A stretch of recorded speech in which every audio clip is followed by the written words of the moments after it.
We didn't anticipate this, so this is one of those free choices of things. Just to explain a second for what happens when you have a split. Let's say we have a precinct that's out here like this, and each of the other precincts are around it. But what will happen is you'll have a water district that goes across here and covers some of the others, and you'll get a fire district that may come out somewhere, and you may have then the cemetery district that might be going across here or whatever.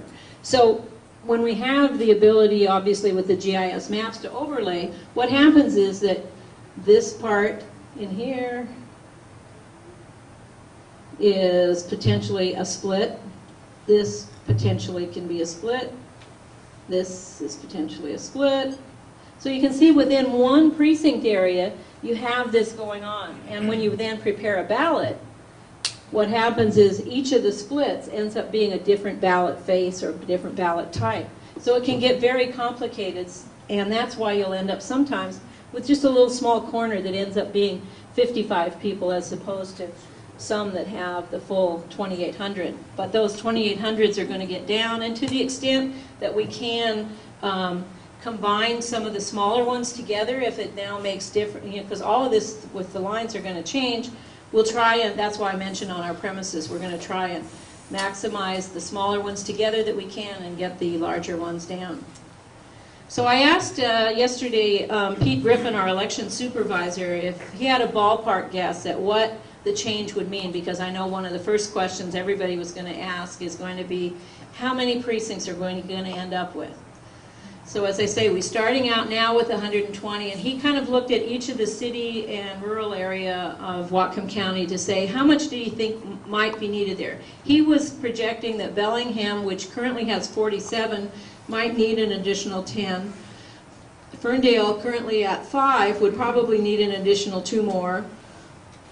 Linden, currently at 5, would need an additional 3, and then rural Whatcom County, which is 57 currently, could potentially use up to another 10 precincts as well. Now Everson, Blaine, Nooksack, and Sumas pretty much are probably okay within their parameters of where they're at. And then he thought with projected changes in the council, legislative, and congressional district that the states are impacting now could mean another 5 to 10, maybe 15. So at a like I say, very rough ballpark guesstimate, we could potentially go from 120 existing to 154, and that would be the difference that might occur, just on a speculated guess. Yes, you? But 10 years ago we had more than that. Did we? So I would hope that you get. We'll be, like I say, we'll be targeting based on those premise areas that we're at, and we'll see what they come out to. And this, like I say, is, as Pete cautioned, be sure that it's just a stab in the dark at this point.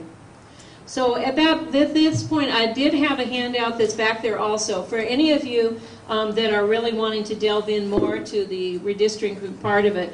The state has put out this guide called the State Redistricting Guide, and I've listed the link on there where you can go and review it, as well as the maps and the redistricting things that we'll have on our election website, and as well the Secretary of State and the Redistricting Committee itself. There's a lot of information, a lot of the map thing. You can do the Google Interactive Map if you happen to have access to or have downloaded Google Earth. I think it's what it takes to run it, and all of those links are on the site, so it's something that you'll be able to get a lot more information than what I've been able to cover here.